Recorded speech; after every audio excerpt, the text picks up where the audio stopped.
Pandya store new promo Raji ரொம்ப கவலையோடு இருக்காங்க. கதிர் இருந்துட்டு, "என்னாச்சு இப்ப? எதுக்காக இப்படி இருக்கன்றாங்க?" "மாமா இந்த அளவுக்கு ஒண்ணு பேசுறாங்க. இதெல்லாம் தாண்டியும் எப்படி நீ இவ்ளோ பொறுமையா இருக்கன்றாங்க." "என்னாலலாம் இந்த மாதிரிலாம் பொறுமையெல்லாம் கேட்டுட்டு இருக்கவே முடியாதுன்றாங்க.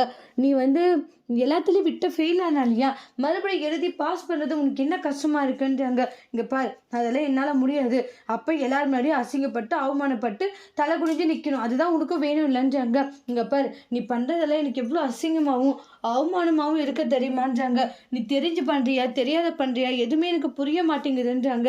"இங்க பாரு கதிர், நீ வந்து நான் சொல்றதை கேட்பன்னா அப்ப எக்ஸாம் எல்லாமே வந்து நீ கிளியர் பண்ணணுன்றாங்க. என்னாலலாம் முடியாது. நீ என்ன நினைச்சிட்டு கிளியர் பண்ணணும்னு சொல்லிட்டு இருக்க? நீ கண்டிப்பா கிளியர் பண்ணணுன்றாங்க. ஏன்னா உனக்காக நான் எல்லாமே செய்யலையா? அப்ப எனக்காக நீ இதை செஞ்சுதான் ஆகணும்னு சொல்றாங்க. என் மேல உனக்கு பாசம் ஏதாச்சும் இருந்துச்சுன்னா நீ இந்த எக்ஸாமை கிளியர் பண்ணிட்டு அதுக்கப்புறம் வந்து என்கிட்ட பேசு." அப்படின்ற மாதிரி ராஜி சொல்லிட்டு போயிடுவாங்க. கதிர் இருந்துட்டு, நம்மளுக்கு தான் வரவே மாட்டேங்குது. எப்படி இதை படிச்சு எப்படி கிளியர் பண்றதுன்னு தெரியலையே.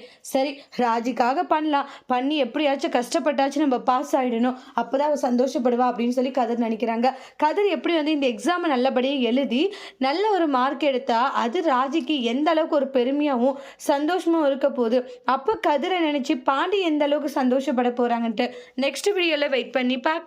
தேங்க்யூ.